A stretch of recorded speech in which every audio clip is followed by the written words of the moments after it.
ഗോവിന്ദചാമിയുടെ jail ചാട്ടത്തിൽ jail ഉദ്യോഗസ്ഥർക്ക് വീഴ്ച സംഭവിച്ചതായി സർക്കാർ നിയോഗിച്ച അന്വേഷണ സമിതി പോലീസ് കണ്ടെടുത്ത ആയുധം തന്നെയാണോ സെല്ലിന്റെ കമ്പി മുറിക്കാൻ ഉപയോഗിച്ചത് എന്നതിൽ അവ്യക്തതയുണ്ടെന്ന് സമിതി അംഗം ജസ്റ്റിസ് CN രാമചന്ദ്രൻ നായർ പറഞ്ഞു. വ്യക്തിപരമായി ആരുടെയെങ്കിലും വീഴ്ചയല്ല സംഭവിച്ചതെന്നും സംവിധാനത്തിന്റെ വീഴ്ചയാണെന്നും മുൻ DGP ജേക്കബ് പുന്നൂസും പ്രതികരിച്ചു. ജയിലിലെ സുരക്ഷാ സംവിധാനങ്ങൾ വിലയിരുത്താൻ ജയിലുദ്യോഗസ്ഥരടക്കമുള്ള യോഗം വിളിച്ചു ചേർത്ത അന്വേഷണ സമിതി ജയിലിലെ വീഴ്ചകൾ ഓരോന്നായി ചൂണ്ടിക്കാട്ടി. ഗുരുതരമായ സുരക്ഷാ പാളിച്ചകൾ ജയിലിനകത്തുണ്ടെന്നാണ് കണ്ടെത്തൽ. ഇന്നലെ കണ്ണൂർ ജയിലിലെത്തിയ സമിതി ജയിൽ സൂപ്രണ്ട് അടക്കമുള്ള ഉദ്യോഗസ്ഥരിൽ നിന്ന് വിശദമായ മൊഴിയെടുത്തിരുന്നു. ഗോവിന്ദചാമിയെ പാർപ്പിച്ചിരുന്ന സെല്ലിൽ പരിശോധനയും നടത്തി. ജയിൽ ചാട്ടത്തിനായി ഗോവിന്ദചാമി ദിവസങ്ങൾ നീണ്ട തയ്യാറെടുപ്പുകൾ നടത്തിയിരുന്നത് മുൻകൂട്ടി കണ്ടെത്താൻ ഉദ്യോഗസ്ഥർക്ക് സാധിച്ചില്ല. സെല്ലിന്റെ കമ്പി മുറിക്കാൻ ഉപയോഗിച്ച ആയുധത്തിലും അവ്യക്തതയുണ്ടെന്ന് സമിതി അംഗം retired justice CN Ramachandran Nair പറഞ്ഞു.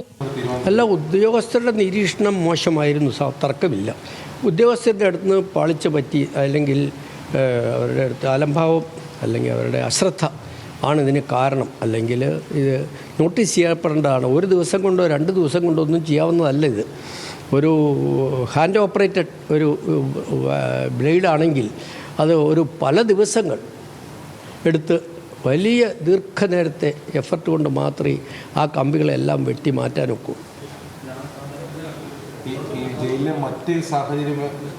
കാലപ്പഴക്കം ചെന്ന സെല്ലുകളും തകർന്ന മതിലും സുരക്ഷാ വീഴ്ചയ്ക്ക് കാരണമാകുന്നുവെന്നും സമിതി വിലയിരുത്തി. വ്യക്തിപരമായ വീഴ്ചയല്ല, സിസ്റ്റത്തിന്റെ വീഴ്ചയാണുണ്ടായതെന്ന് ജേക്കബ് പുന്നൂസ് പറഞ്ഞു. തടവുകാർക്ക് മൊബൈൽ ഫോൺ ലഭിക്കുന്നത് തടയാനുൾപ്പെടെ നിർദ്ദേശം റിപ്പോർട്ടിൽ ശുപാർശ ചെയ്യും. ജയിലിൽ അനാശാസ്യമായ നടപടികൾ ഉണ്ടാകാൻ വേണ്ടി അവിടെ ഉപകരണങ്ങൾ, മൊബൈൽ ഫോൺ ജയിലുദ്യോഗസ്ഥന്മാർക്ക് പോലും കൊണ്ടുപോകാൻ പാടില്ല. ജയിലിലെ ഉദ്യോഗസ്ഥന്മാർ പോലും ജയിലിനകത്ത് മൊബൈൽ ഫോൺ ഉപയോഗിക്കാൻ പാടില്ല എന്നുള്ളതാണ് നിയമം. അപ്പോൾ തടവുകാർക്ക് മൊബൈൽ ഫോൺ എങ്ങനെ കിട്ടുന്നു എന്നുള്ള കാര്യത്തെക്കുറിച്ചും നമ്മൾ അന്വേഷിക്കുന്നുണ്ട്. ഒരു തടവുകാരനും അങ്ങനെ മൊബൈൽ ഫോൺ കിട്ടാൻ പാടില്ല. ആധുനിക യുഗത്തിലൊരു മൊബൈൽ ഫോൺ എങ്ങനെ ഒരു ജയിലിൽ വന്നു എന്നുള്ളത് കണ്ടുപിടിക്കാൻ ഉപകരണങ്ങളുണ്ട്. ആ ഉപകരണങ്ങൾ എന്താണെന്ന് നമ്മൾ അന്വേഷിക്കുന്നുണ്ട്. അതിനെക്കുറിച്ചുള്ള സജഷൻസ് നമ്മൾ കൊടുക്കാറുണ്ട്. രാവിലെ ഗസ്റ്റ് ഹൌസിൽ വിളിച്ചു ചേർത്ത ഉന്നത ജയിലുദ്യോഗസ്ഥരുടെ യോഗത്തിൽ jail DIG, Kannur central jail superintendent തുടങ്ങിയവർ പങ്കെടുത്തു. 6 മാസത്തിനകം സർക്കാരിന് റിപ്പോർട്ട് സമർപ്പിക്കാനാണ് ശ്രമം. ന്യൂസ് മലയാളം, കണ്ണൂർ.